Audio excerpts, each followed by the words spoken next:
Hello everyone, I welcome you to Aakalan YouTube channel. आज हम continue करेंगे फिज़िक्स की टेस्ट सीरीज़ जो कि बहुत इंपॉर्टेंट है रेलवे ग्रुप डी एग्जामिनेशन के लिए। अगर आपने अभी तक हमारा चैनल सब्सक्राइब नहीं करा है तो प्लीज़ चैनल को सब्सक्राइब करें, वीडियोस को लाइक करें और मैक्सिमम लोगों तक इन्हें ज़रूर शेयर करें। और भी फिज़िक्स की टेस्ट सीरीज़ आपको हमारे यूट्यूब चैनल आकलन में मिल जाएंगी, आप उन्हें भी चेक कर सकते हैं। अगर आपने अभी तक हमारा टेलीग्राम ग्रुप ज्वाइन नहीं करा है तो टेलीग्राम ग्रुप को ज्वाइन करें, जिसका लिंक हमने डिस्क्रिप्शन बॉक्स में मेंशन किया है। आप आकलन ऐप को डाउनलोड कर सकते हैं गूगल प्ले से, जहां पे आपको वेरियस कॉम्पिटिटिव एग्जाम्स के टेस्ट सीरीज प्रोवाइड किए जाते हैं। So let's begin. सबसे पहला क्वेश्चन है, फेराड किसकी इकाई है? Whose unit is farad? Options हमारे पास हैं प्रवाहकत्व, प्रतिरोध, प्रेरणा या फिर क्षमता।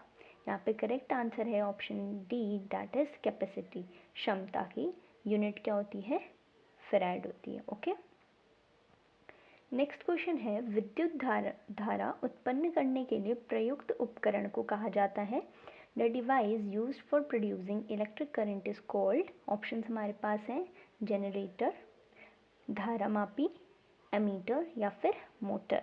यहाँ पे करेक्ट आंसर है हमारा ऑप्शन ए, जो कि है जनरेटर।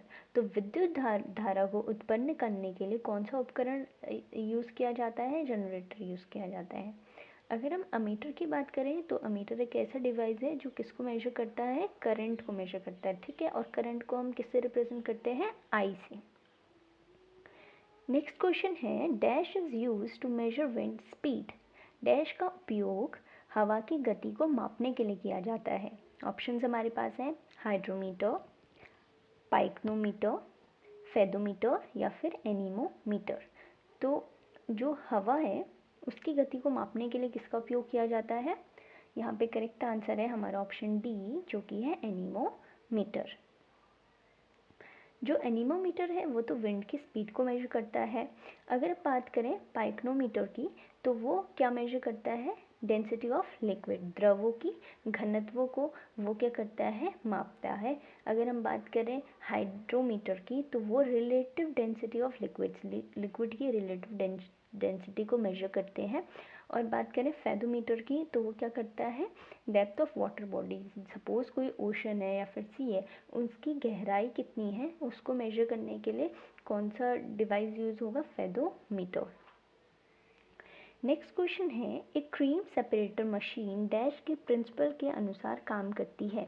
तो एक जो क्रीम सेपरेटर मशीन है वो उसमें कौन सा प्रिंसिपल यूज होता है? ऑप्शंस हमारे पास हैं केंद्राभिमुख, केंद्रापसारक बल, बल का क्षण या फिर कोई भी नहीं। करेक्ट आंसर है हमारा ऑप्शन बी, जो कि है केंद्रापसारक बल, दैट इज सेंट्रीफ्यूगल फोर्स। तो जो क्रीम सेपरेटर मशीन है वो कौन से प्रिंसिपल पे काम करती है? सेंट्रीफ्यूगल फोर्स पे। ये तो हमें पता चल गया, ठीक है। और सेंट्रीफ्यूगल फोर्स क्या होता है? एक टाइप का स्यूडो फोर्स होता है। स्यूडो का मतलब होता है फॉल्स, ठीक है, जो ट्रू नहीं हो, ठीक है। एक टाइप का फॉल्स फोर्स होता है which is equal and opposite to centripetal force. तो ये जो सेंट्रीपिटल फोर्स होता है उसके बराबर ही इसकी क्या होती है? वैल्यू होती है, बट उसका पूरा अपोजिट होगा। इक्वल होगी वैल्यूज पर अपोजिट होंगे वो, ठीक है। नेक्स्ट क्वेश्चन है, निम्नलिखित में से किसका उपयोग कान, मुंह और गले के अंदर प्रकाश को केंद्रित करने के लिए किया जाता है? ऑप्शंस हमारे पास है समतल दर्पण, उत्तल दर्पण, अवतल दर्पण या फिर अवतल लेंस। तो जो बहुत सारे ऐसे डॉक्टर्स होते हैं जो जिनको हमारे जो भी बॉडी पार्ट्स हैं उनके अंदर देखना होता है, जैसे कान, मुंह, गले में अगर कोई प्रॉब्लम हो रही है ना, तो उसमें हमें पूछा गया है कि कौन सा मिरर यूज़ होता है या फिर लेंस यूज़ होता है, तो कौन सा लेंस यूज़ होगा। ऑप्शंस हमें ये दे रखे हैं, करेक्ट आंसर है हमारा ऑप्शन सी, जो कि है कॉनकेव मिरर। तो अवतल दर्पण का इसमें यूज़ होता है। तो जो अवतल दर्पण होते हैं वो डॉक्टर्स यूज़ करते हैं ईयर, नोज़, थ्रोट ये सब चेक करने के लिए, ठीक है। और ये क्यों किए जाते हैं, अवतल दर्पण ही क्यों यूज़ किए जाते हैं, क्योंकि ये मैग्नीफाई करते हैं हर एक माइन्यूट पार्टिकल को। मतलब कि मैग्नीफाई करने का मतलब है कि बड़ा बड़ा करके दिखाते हैं। कोई भी बहुत छोटी सी माइन्यूट सी चीज़ होगी तो उसको बड़ा करके दिखाएंगे, ताकि हम इजीली किसी भी डिसऑर्डर या फिर कोई डिजीज़ है तो उसको चेक कर सकते हैं उससे, ठीक है। मैग्नीफिकेशन करके वो हमें और आसानी से दिखेगा। ओके, अगर आपको हमारा कंटेंट पसंद आता है तो प्लीज़ वीडियोस को लाइक करें, चैनल को सब्सक्राइब करें और मैक्सिमम लोगों तक इन्हें ज़रूर शेयर करें। नेक्स्ट क्वेश्चन हमारा है, एक लाल कांच को लंबे समय तक गर्म करने पर जो कांच दिखाई देगा वह डैश होगा। A red glass when heated for a long time then the glass that will appear will be. अगर कोई रेड ग्लास है, ठीक है, और उसको हम बहुत लंबे समय तक गर्म कर रहे हैं तो वो कौन सा कलर में कन्वर्ट हो जाएगा। ऑप्शन हमारे पास है हरा, संतरा, पीला, नारंगी या फिर लाल। यहाँ पे करेक्ट आंसर है ऑप्शन ए जो कि है हरा। अगर हम रेड ग्लास को बहुत टाइम तक उसको गर्म करेंगे तो वो किस में कन्वर्ट हो जाएगा, ग्रीन कलर में कन्वर्ट हो जाएगा, ठीक है। उसके बाद अगर हम उसे कूल कर दें तो दोबारा से वो क्या हो जाएगा, रेड कलर में, रेड कलर का हमें दिखने लगेगा, ठीक है। नेक्स्ट क्वेश्चन है, in a dash wave particle of the medium vibrate in a direction parallel to the direction of wave propagation. एक डैश के माध्यम में तरंग कण तरंग प्रसार की दिशा में समांतर एक दिशा में कंपन करते हैं। ऑप्शन हमारे पास हैं आड़ा, अनुप्रस्थ, सतह या फिर फील्ड दैट इज खेत। तो यहाँ पे करेक्ट आंसर हो जाएगा हमारा ऑप्शन बी जो कि है लॉन्गिट्यूडिनल, अनुप्रस्थ, ठीक है। अब जो लॉन्गिट्यूडिनल वेव्स होते हैं वो किस टाइप के होते हैं, मैं आपको यहाँ पे इसे बना के दिखाती हूँ, ठीक है।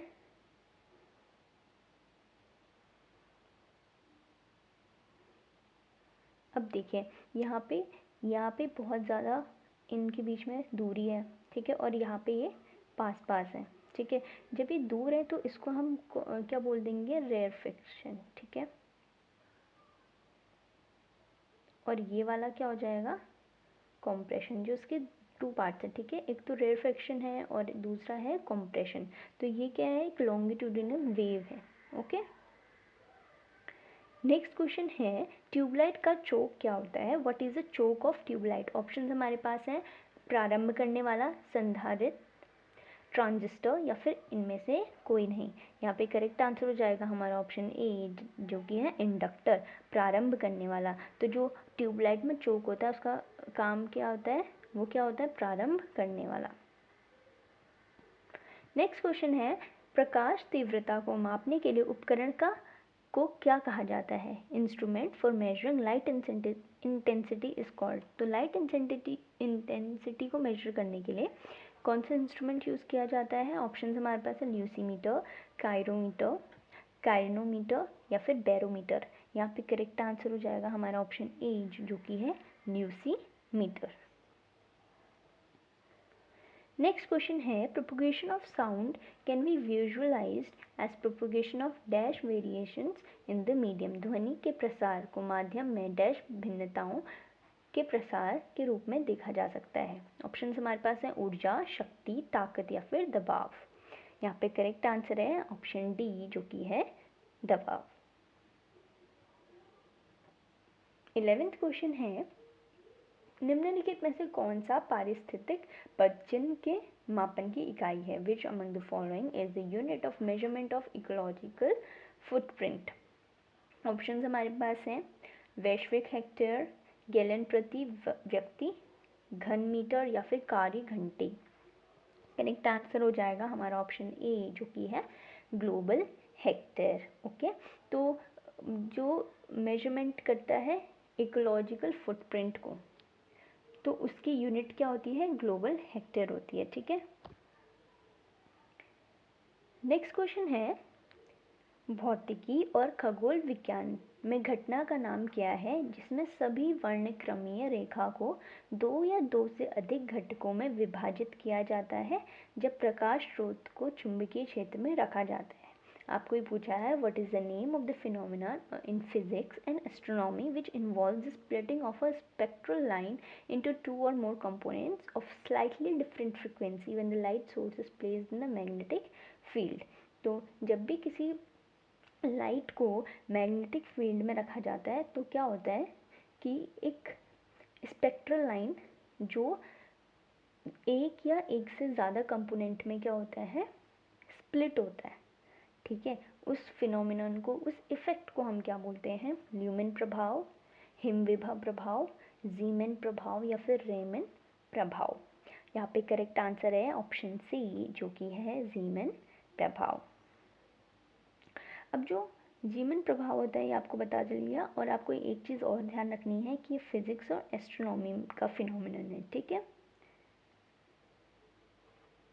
आप हमारा आकलन ऐप डाउनलोड कर सकते हैं गूगल प्ले से, जहाँ पे आपको वेरियस कॉम्पिटिटिव एग्जाम्स के टेस्ट सीरीज प्रोवाइड किए जाते हैं। 13th क्वेश्चन है, उस घटना का नाम क्या है प्रकाश के प्रकीर्णन से प्रेरित जिससे पर्वत सबसे ऊपर सूर्योदय और सूर्यास्त के आसपास एक रसीला या नारंगी रंग प्राप्त करते हैं। What is the phenomena driven by the scattering of light in which mountain tops acquire a rosy or orange hue around sunrise or sunset। हमारे पास ऑप्शंस हैं ब्रिलियंट बिखराव, भ्रम की स्थिति, एल्पेंगो या फिर बेरल विरूपण।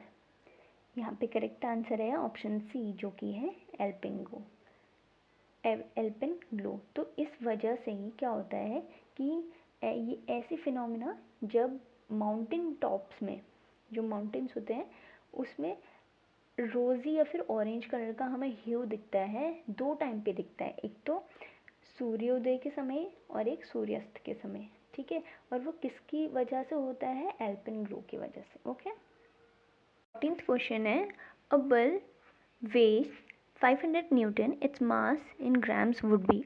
एक बल्ब है जिसका भार 500 न्यूटन है और आपको इसका द्रव्यमान बताना है ग्राम्स में, ठीक है। ऑप्शन हमारे पास है 51 ग्राम, 5 ग्राम, 5100 ग्राम या फिर 510 ग्राम्स। यहाँ पे करेक्ट आंसर हो जाएगा हमारा ऑप्शन बी जो कि है 5 ग्राम्स। नेक्स्ट क्वेश्चन है, शनि के वलय किसके द्वारा खोजे गए थे। The rings of Saturn were discovered by. Option हमारे पास है केप्लर, टॉलेमी या फिर कोपरनिकस, और लास्ट ऑप्शन है हमारे पास गैलीलियो। करेक्ट आंसर हो जाएगा हमारा ऑप्शन डी जो कि है गैलीलियो। तो जो सैटर्न्स में रिंग्स होते हैं वो किन्होंने डिस्कवर किए थे, गैलीलियो ने। नेक्स्ट क्वेश्चन, मृदा में जल तनाव मापने के लिए यह प्रयोग किए जाने वाले यंत्र को क्या कहा जाता है। Which of the following instrument is use to measure the soil water tension. Option हमारे पास है प्रकाश मापी, उत्तमा मापी, साइक्रोमीटर, टेंशियोमीटर, जो कि है तनाव मापी। यही हमारा करेक्ट आंसर हो जाएगा ऑप्शन डी जो कि है तनाव मापी, ठीक है। तो सॉइल वाटर टेंशन को मेजर करने के लिए टेंशियोमीटर यूज़ किया जाता है, इसके नाम से ही पता चल रहा है ना। नेक्स्ट क्वेश्चन है, बल का एसआई मात्रक क्या है। What is the SI unit of force. Option हमारे पास हैं पास्कल, बॉयल, न्यूटन या फिर वॉट। यहाँ पे करेक्ट आंसर है ऑप्शन सी जो कि है न्यूटन। तो फोर्स का जो एसआई यूनिट होता है वो क्या होता है, न्यूटन होता है। आप हमारा टेलीग्राम ग्रुप ज्वाइन कर सकते हैं जिसका लिंक हमने डिस्क्रिप्शन बॉक्स में मेंशन किया है, वहाँ से आप इस वीडियो की पीडीएफ को डाउनलोड कर सकते हैं। 10th क्वेश्चन है, which of the following device is best suited for measuring the temperature inside metallurgical furnaces. निम्नलिखित में से कौन सा यंत्र धातु भट्टियों के अंदर के तापमान को मापने के लिए सबसे उचित है। ऑप्शन हमारे पास हैं पायरोमीटर, थर्मोकपल, थर्मोमीटर या फिर थर्मिस्टर। यहाँ पे करेक्ट आंसर हो जाएगा हमारा ऑप्शन ए जो कि है पायरोमीटर। तो ये पायरोमीटर ऐसा यंत्र है जो धातु भट्टियों के अंदर तापमान को मापने के लिए सबसे उचित माना गया है। नेक्स्ट क्वेश्चन है, निम्नलिखित में से कौन सा एक बुरा ऊष्मा परिचालक है। Which of one of the following is a bad thermal conductor. Option हमारे पास है एल्यूमिनियम, तांबा, शीशा या फिर चांदी। तो बैड थर्मल कंडक्टर आपको बताना है। करेक्ट आंसर है यहाँ पे ऑप्शन सी जो कि है ग्लास। नेक्स्ट क्वेश्चन, पहली काम करने वाली लेज़र का आविष्कार किसने किया था? Who invented first working laser? आपको यहाँ पे लेज़र नहीं बताना है, सिर्फ वर्किंग लेज़र बताना है, ठीक है, ये ध्यान में रखिएगा।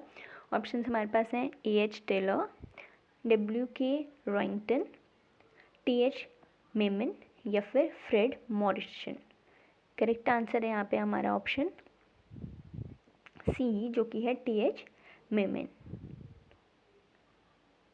21st क्वेश्चन, इलेक्ट्रोस्टैटिक प्रेसिपिटेटर किसके प्रदूषण को नियंत्रित करने के लिए प्रयोग किया जाता है? ऑप्शन हमारे पास है वायु, पानी, शोर या फिर थर्मल। यहाँ पे करेक्ट आंसर हो जाएगा ऑप्शन ए, जो कि है वायु। तो जो इलेक्ट्रोस्टैटिक प्रेसिपिटेटर होता है वो एयर पोल्यूशन को कंट्रोल करने के काम आता है। नेक्स्ट क्वेश्चन, धातु के तार में विद्युत धारा किसके प्रवाह के कारण होती है? Electric current is a metal wire is due to the flow of, option हमारे पास है इलेक्ट्रॉन्स, प्रोटॉन्स, आयनों या फिर होल्स। करेक्ट आंसर है ऑप्शन ए, जो कि है इलेक्ट्रॉन्स। तो जो इलेक्ट्रिक करंट किसी भी मेटल वायर में अगर फ्लो हो रही है तो किसकी वजह से हो रही है? इलेक्ट्रॉन्स के फ्लो की वजह से, ठीक है। रेडियो तरंग संचरण के लिए प्रयुक्त वायुमंडल की परत है, the layer of atmosphere used for radio wave transmission is, option हमारे पास हैं क्रोमोस्फेयर, ट्रोपोस्फेयर, आयनोस्फेयर या फिर स्ट्रेटोस्फेयर। यहाँ पे करेक्ट आंसर है ऑप्शन सी, जो कि है आयनोस्फेयर। नेक्स्ट क्वेश्चन, विद्युत परिपथ में विद्युत धारा को सीमित करने के लिए प्रयोग की जाने वाली युक्ति कहलाती है a device which is use to limit the current in an electric circuit is called, option हमारे पास है ग्रिड, फ्यूज़, हब या फिर कंडक्टर।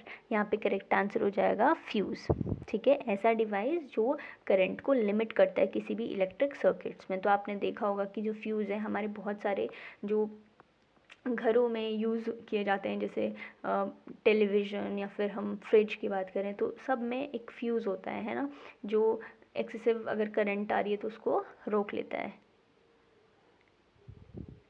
तो फ्यूज़ वायर का क्या काम होता है ये मैंने आपको बता दिया है, ठीक है। Fuse wire is use to limit the flow of electric current in a circuit की, मतलब एक फ़्लो को रोकने के काम करता है, ठीक है। और जो फ्यूज़ वायर होता है उसका बहुत कम क्या होता है, मेल्टिंग पॉइंट होता है और हाई रेजिस्टेंस होती है। रेजिस्टेंस का मतलब रोकने की क्षमता उसकी। 25th क्वेश्चन है, ध्वनि ऊर्जा का विद्युत ऊर्जा में रूपांतरण किसके द्वारा किया जाता है? Conversion of sound energy into electrical energy is done by. तो यहाँ पे जो साउंड एनर्जी है वो किस में कन्वर्ट हो रही है? इलेक्ट्रिक एनर्जी में। और वो किसके द्वारा हो रही है? ऑप्शन हमारे पास हैं सौर सेल, ग्रामोफोन, माइक्रोफोन या फिर लाउड स्पीकर्स। करेक्ट आंसर है ऑप्शन सी, जो कि है माइक्रोफोन। तो माइक्रोफोन होता है वो क्या करता है? साउंड एनर्जी को इलेक्ट्रिकल एनर्जी में कन्वर्ट कर देता है, ओके। ये हमारा लास्ट क्वेश्चन था। अगर आपको हमारा कंटेंट पसंद आता है तो प्लीज़ चैनल को सब्सक्राइब करें, वीडियोस को लाइक करें और बेल आइकन को ज़रूर प्रेस करें ताकि आगे आने वाले इंपॉर्टेंट नोटिफिकेशंस आप तक पहुँचे। Thank you and have a good day.